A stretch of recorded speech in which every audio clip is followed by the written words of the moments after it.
Vamos a instalar SQL Server para desarrolladores. Ahí tenemos nuestro disco de instalación.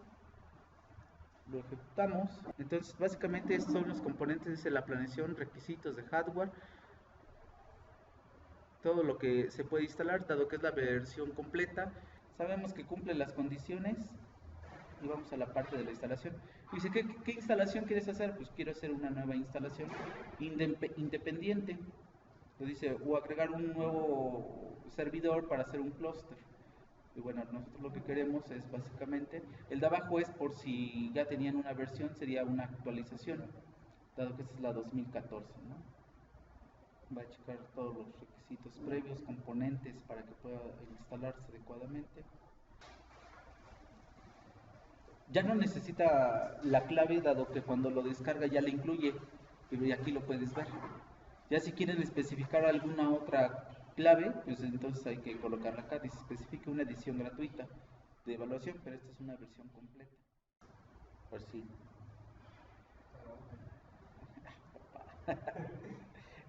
Estás en todo. Ok, ahí aceptamos los términos.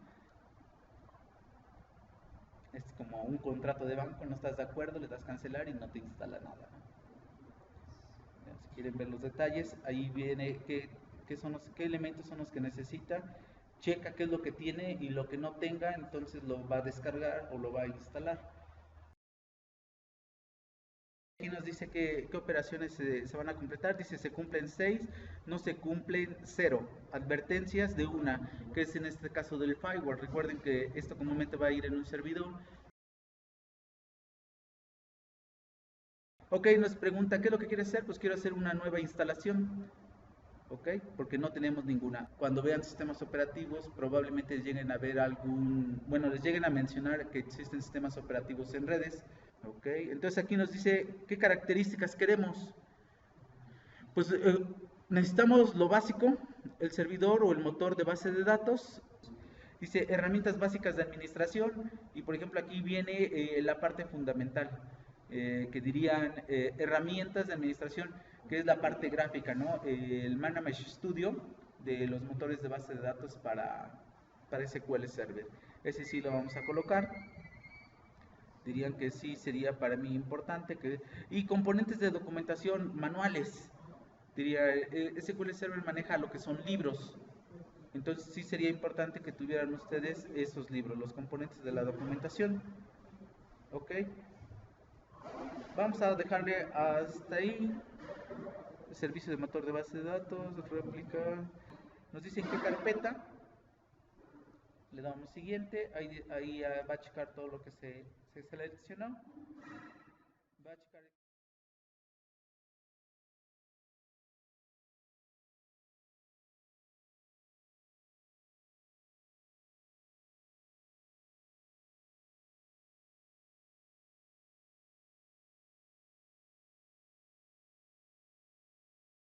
Ok, entonces aquí nos pregunta contraseñas. Por default crea una contraseña que dirían en todo manejador de SQL Server de Microsoft, crea este usuario SA, que es el administrador del sistema. El modo mixto es que yo creé una cuenta de usuario como creamos en el MySQL, agregar el usuario por default. Ahí está, ese es el usuario que está, que es mi usuario, es de que no lo agrega por default. En las versiones anteriores lo jalan automático. Entonces diría, esto está mejor. Entonces aquí por default no agrega la instancia del usuario, ya la agregué, ahí está mi usuario que es PCQ, ¿ok? Diría si veo el Windows, aquí está, este es mi usuario y es el usuario PCQ, ¿no? Entonces ya está agregado por default ahora sí mi cuenta de usuario y ahí está. Y nos dice en resumen todo lo que va a hacer. Entonces ahí que empieza a instalar. ¿Qué tiempo tarde? Pues bueno, siempre va a ser muy variable.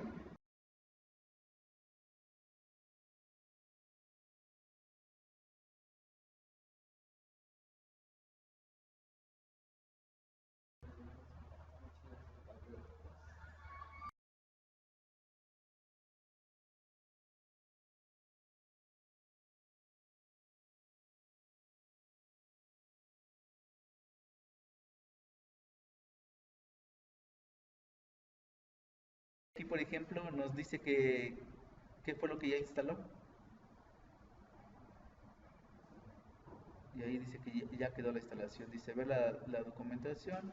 Dice operación completado. Le damos ahí cerrar. Dirían, a ver, vamos a checarlo. Y aquí aparece SQL Server Profile, ¿no?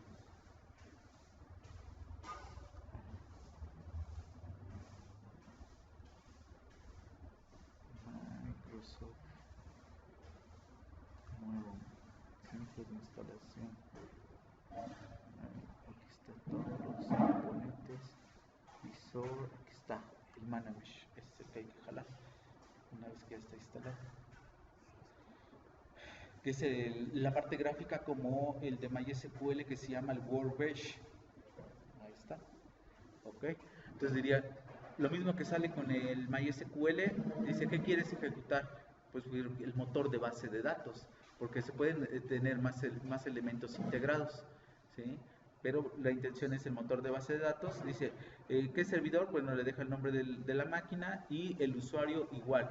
Y la autentificación por Windows. Si le damos conectar, diría, no pasa ningún problema, ahí ya cargó, similar a lo que tenemos en el Workbench de MySQL. Entonces aquí tiene el nombre del servidor y dice que está en ejecución, está en color verde. ¿Eh? Ahí aparece y luego aparece bases de datos que diría es lo mismo que tenemos en MySQL. Entonces diría, aquí están. La intención es instalar para que las demás evaluaciones ya puedan ustedes estar checando que realmente lo que les dice ahí lo vayan ustedes verificando. Y bueno, aquí tiene toda la parte de seguridad, los objetos del servidor, las réplicas, la parte de administración, todo lo que ustedes quieran manejar en cuestión de los permisos. Obviamente cada uno de estos elementos, pues a veces depende del nivel de, por ejemplo, si quieren crear, aquí que dice roles, ¿qué es un rol? Ustedes ya llevaron ingeniería de software. Si yo quiero crear una base de datos, diría, me voy a master o aquí en base de datos, botón derecho, nueva base de datos. ¿Ok? ¿Cómo se va a llamar tu base de datos? Le vamos a poner Hispana, digamos. Dice propietario. ¿Quién va a ser el propietario? Por default sería el que está iniciando la sesión, que sería el usuario, ¿no? Pero dirían, si no, bueno, pues entonces le dices, vean todos los usuarios que crea. Este es el usuario. Tipos de objetos, pues tenemos un usuario. Dice inicios de sesión. Examinar. Y entonces ahora sí dice todos los usuarios que están registrados o pueden estar registrados en Windows. O usuario. Y aquí tenemos nuestra sesión del usuario que yo tengo registrado. O como administrador por default, digo, de SQL Server, que es SA. Entonces tiene todos los usuarios. ¿Ok? Entonces ahí le puedes seleccionar por qué tipo de usuario. Dice propietario, entonces está en forma predeterminada. Ahora, esto seguramente viene en algún examen, comúnmente sí viene. Entonces dirían, es importante, al igual que MySQL tiene ciertas características, en SQL Server, por default ya le di que el nombre de mi base de datos, ¿no? Y luego dice, crea uno que dice log. Ese log es para los registros de transacciones. Por ejemplo, crean una base de datos para un banco y cuando ustedes van al cajero automático, tiene que guardar todos los registros, si ya sea que hayas consultado nada más, hayas retirado, hayas hecho un depósito o hayas transferido, comprado tiempo aire. Todos esos son operaciones en la base de datos. Y hay más registros en el de transacciones, el log, que la misma base de datos. ¿Ok? Entonces dice, por default, tu base de datos va a estar definida por 5 megas y 2 megas para el de transacciones. Pero aquí dice crecimiento automático va a ir incrementando en 1 mega, en 1 mega. Si necesitas, en automático va a ir tomando del disco duro. ¿Ok? Y dice, ¿cuál es el límite? Dice sin límite. El límite, si hay un límite, es el disco duro. ¿Vale? La otra pregunta, ¿en dónde queda esa base de datos? Bueno, por default, él lo va a montar en esta ruta. Ahí va a quedar. Si tú quieres cambiar esa ruta o el nombre, entonces por default tú podrías decir, pero aquí te dice, usted deberías tener cuidado porque ahí en esa carpeta, ¿qué es lo que sucede? Bueno, cuando creen ustedes la carpeta o decidan dónde va a ir, porque pueden tener más de un disco duro en el servidor, ustedes pueden cambiar la ruta, pero una vez que quede creado el archivo, ustedes no lo pueden borrar, porque va a estar protegido por el servidor de base de datos y por el servidor bueno, por los servicios del sistema operativo. No pueden borrar el archivo, porque está protegido. Es como si se metieran o crearan un virus y decir, borra la base de datos de deudas. Tienen que matar el servicio que está montado del servidor. Matas el servicio y ahora sí puedes borrar o copiar y llevarte o mover la base de datos.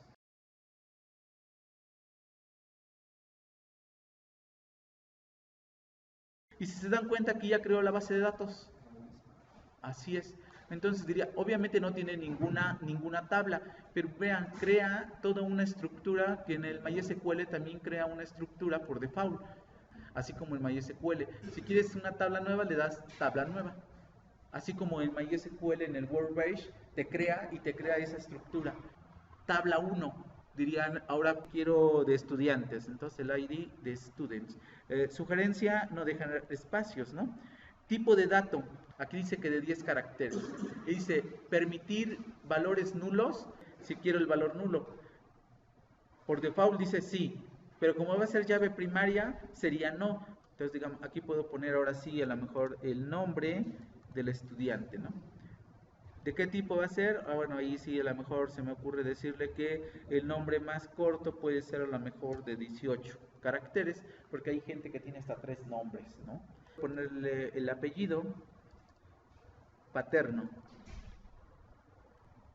No, igual, como de 18. Y así sucesivamente. Entonces dirían, a ver, el primero que es el ID, lo quiero volver llave primaria. Entonces le doy botón derecho y dice establecer clave primaria. En automático le pone la llavecita para identificar que va a ser llave primaria y en automático le quita que se permite nulos. Si es llave primaria no puede ser nulos. Digamos que tenemos ya toda mi base de datos. Ahora, aquí tiene un disquito de guardar. Dice guardar tabla, ¿sí lo ven? Le doy clic y en ese momento me pide el nombre de la tabla. Entonces ahí le doy, por ejemplo, estudiante o estudiantes en plural, ¿no? Y ahí está, ya quedó guardada y aquí dice estudiantes. Y acá en mis tablas voy a seleccionar y hay uno que dice actualizar, aquí está. ¿Vale? Diré, no lo van a saber ustedes hasta que lo prueben. Entonces, yo por eso les decía ese día, pues sí, con F5, ¿no? Voy a ir de nuevo a tablas, ya actualicé y ahora sí aparece aquí mi tabla. Si le doy clic en más, aquí me aparecen todos los elementos que puede tener una tabla. Le pico en columnas y aquí están mis columnas que acabamos de crear. Entonces, básicamente es eso, ¿ok?